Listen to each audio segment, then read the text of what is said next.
let's talk about how to communicate better with your boss. I'm assuming you have a relatively good working relationship with your boss. You realize your boss's success is really tied to your success. So it pays to make sure you're communicating as well as you can. Sometimes people have picked up some bad habits or just aren't sure what's the best way to communicate with their boss. We're going to go over some tips today. My name's Ken Okel. I am a professional speaker, and I talk to audiences about ways you can improve your performance on the job.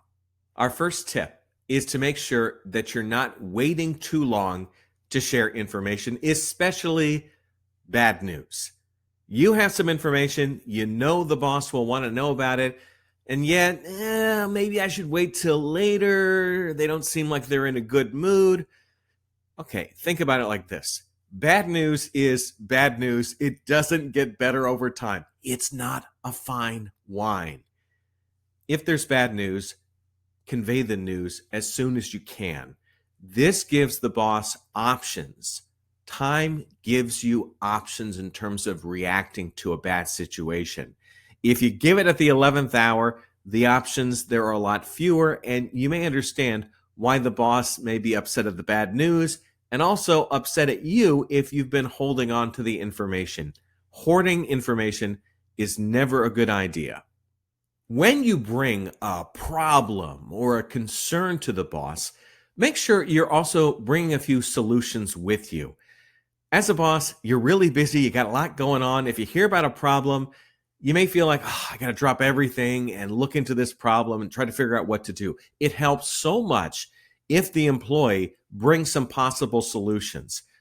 Doesn't mean necessarily that the boss is going to take them, but it can shorten the process of having a response to the challenge. So really trying to make sure you're empowering your boss with some solutions.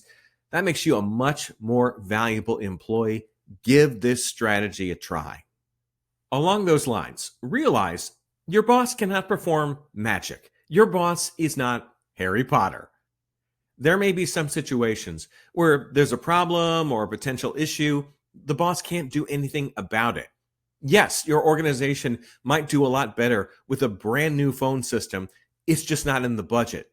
So while you may think it's a good thing to do, the boss simply cannot come up with the funds to make it happen. Another thing, let's say you want a wacky vacation schedule where you get every third Wednesday off. That may be difficult to accommodate in the organization. Yes, you'd like it to happen.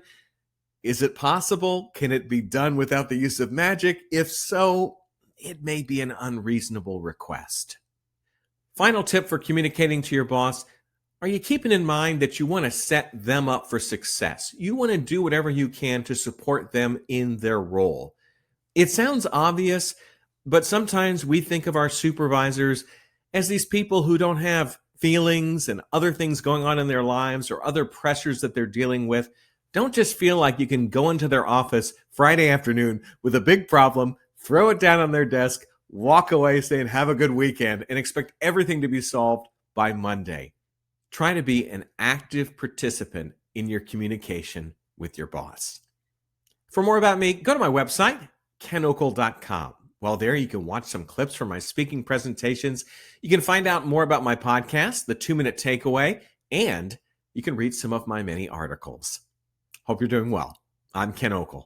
Take care.